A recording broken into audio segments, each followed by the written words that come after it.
first time, please hit the like and subscribe button, it really helps us a lot. So due to popular demand, each horse has a history. So we will start off with Dream. His name says it all. It started when I was 15 years old. I had a competition mare that I graded with, and she passed away due to a horrible accident.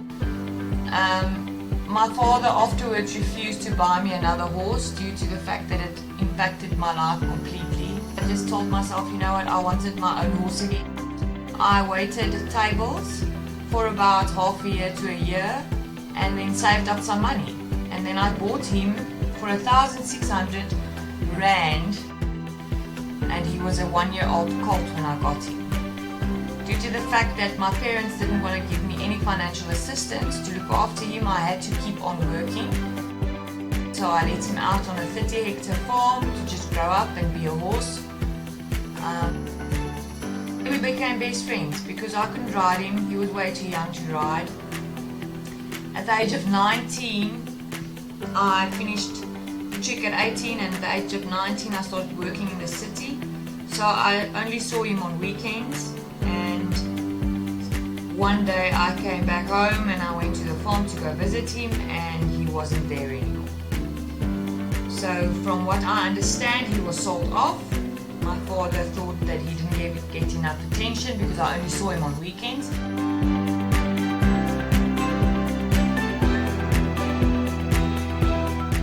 I didn't get a chance to say goodbye. So at the age of 20 I started searching for him.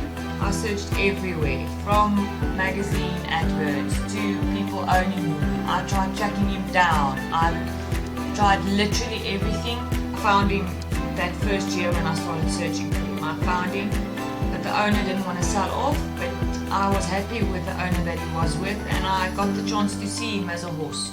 As the last time I saw him, he was still a little baby.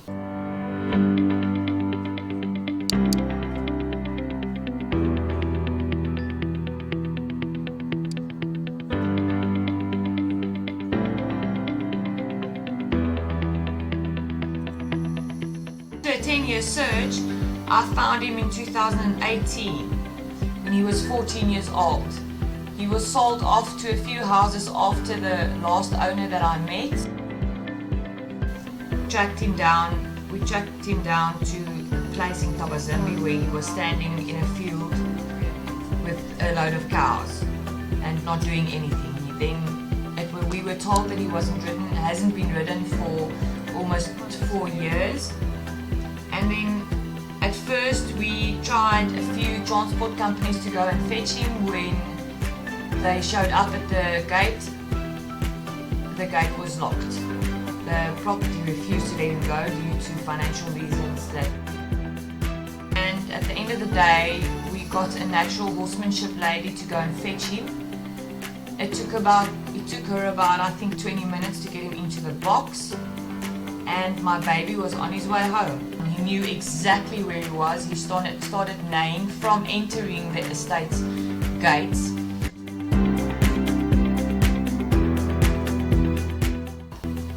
Today I have my 14-year-old gelding back, natural horsemanship. I have ridden him for the first time. Today he lives a luxury life. He gets everything he wants. He is a spoiled, rotten brat at the moment, which doesn't matter to me at all. I had a few bad patches with a few horrible owners that didn't know anything about being an equestrian, how to look after horses, what to do with them. And the fact that God saved him up for me, I can only pray each night and say thank you that He gave him back to me, because my prayers were answered. I prayed for months and months. On the contrary, I prayed for 10 years. And I begged God to please just bring my horse back to me. Still my childhood best friend. He was the one I turned to when there was no one else to go to. If you buy my book, A Broken Identity, in the link below, you will understand, and the whole story will make a little bit more sense to you. That is the story behind him. I hope you enjoyed the slideshow. Please don't forget to hit that like and subscribe button, and stay tuned for the story behind Luna.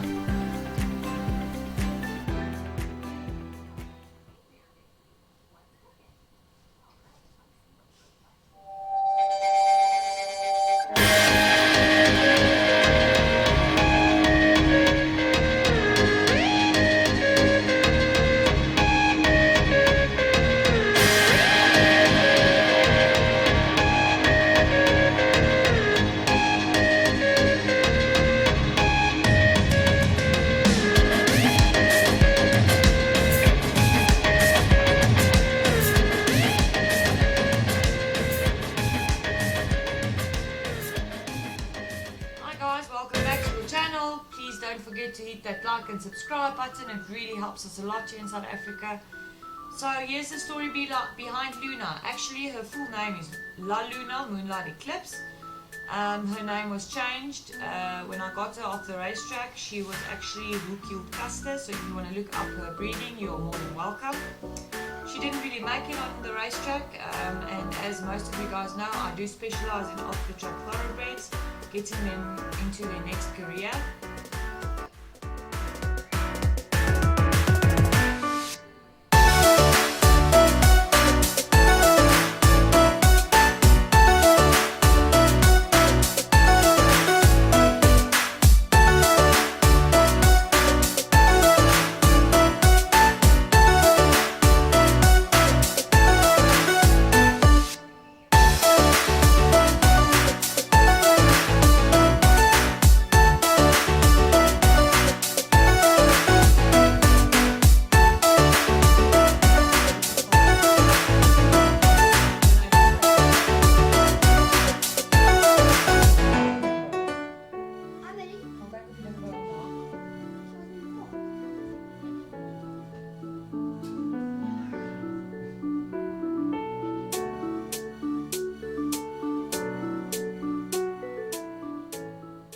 My aim was to compete in 2020, so I had around about, I got her in 2017, so I had around about 3 or 4 years to work her or school her.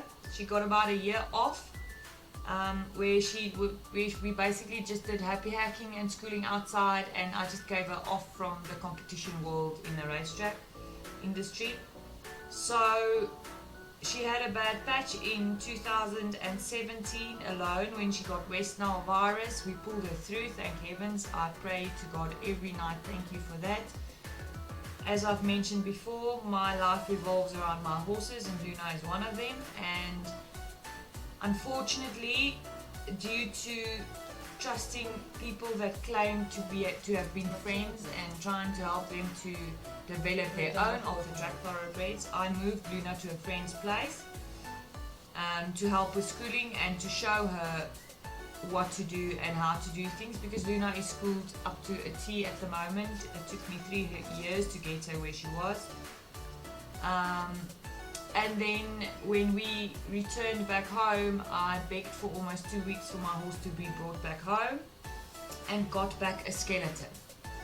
From being a competition mare that can compete in the grades like a warm blood, you would have said she was a warm blood. If you look at the before and after photos in the slideshow, you would see that. Actually at the perfect age now to grade as a 9-year-old.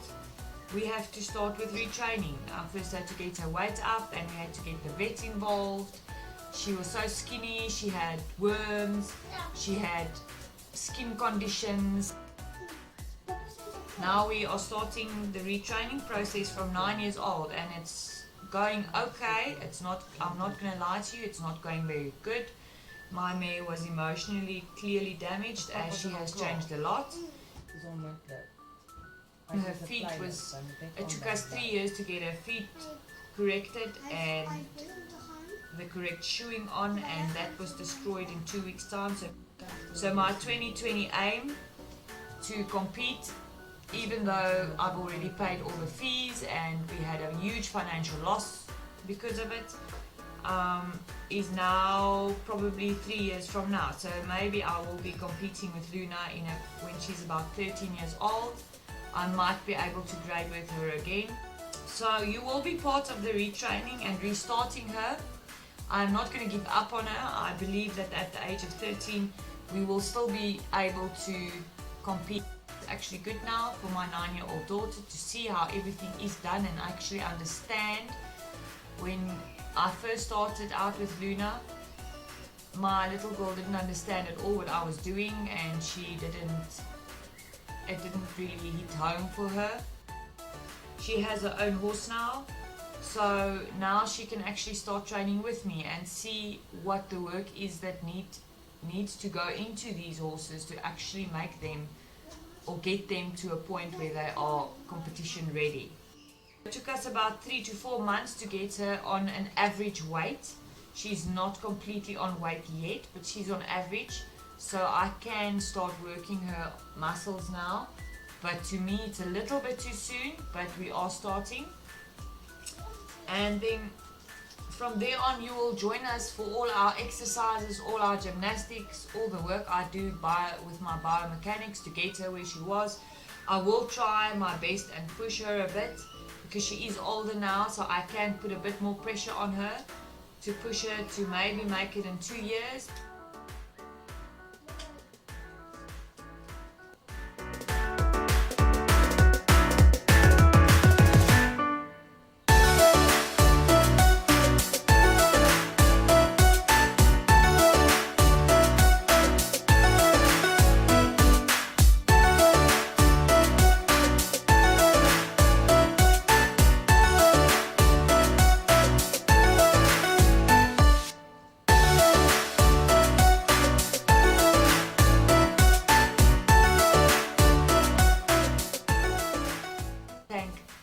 Goodness for brilliant farriers that we have here.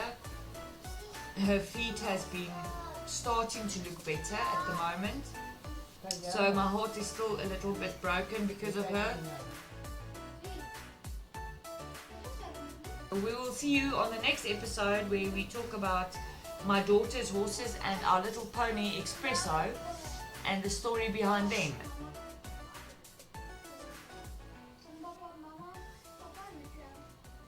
Ja, gaan ze toch niet zien van mijn merk uit als ik nou met die fucked up job.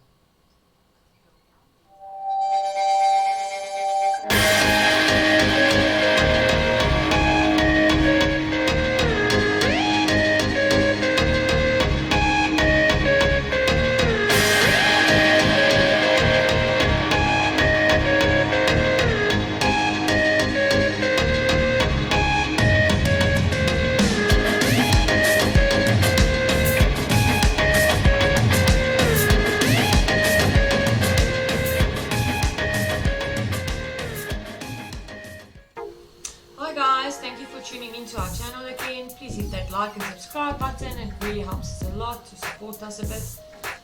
So the story today is about my daughter's horse Storm. There's not much to tell about him, we don't really know much about him. We've only had him for a year, but they are already jumping 80 centimeters, which is really good. He was actually previously a Western mounted games horse, that's as much as we know about him, and he stood in a veld for about a year not being ridden. Before that she had a pony named Cindy, which you'll also see in the slideshow. It was a small Arab, but this little pony clearly didn't like my daughter that much. She got thrown off like almost 4 to 5 times a week, and there was actually nothing wrong with the pony, so we just got a horse that actually she could get along with. And then we have Espresso, our little stallion. He was an attempt for us to breed, as he's actually classified as a miniature horse. Currently he doesn't look like one, he's completely overweight and he's struggling to get his weight down.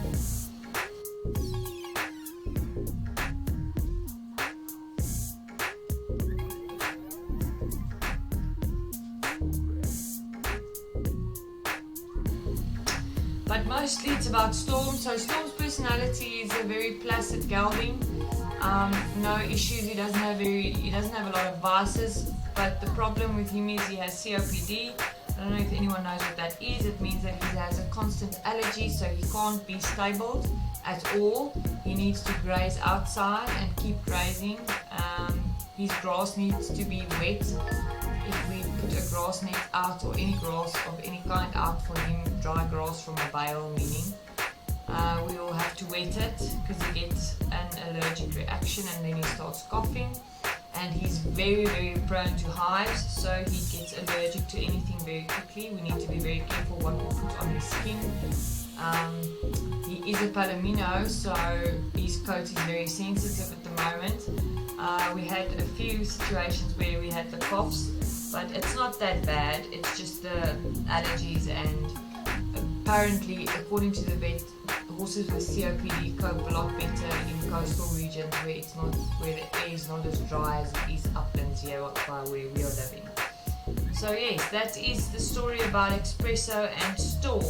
Espresso we will probably feature a bit more as we are trying to get him ready and trying to get him show ready, as in South Africa you need to study and to build up a reputation. So he doesn't have much of a reputation currently. He's actually just been grazing and getting overweight. So we will probably get him showing in 2021 and then we'll see how we'll take it from there. So thanks guys, and I hope you enjoyed the show, and we'll see you on the next episode. Bye!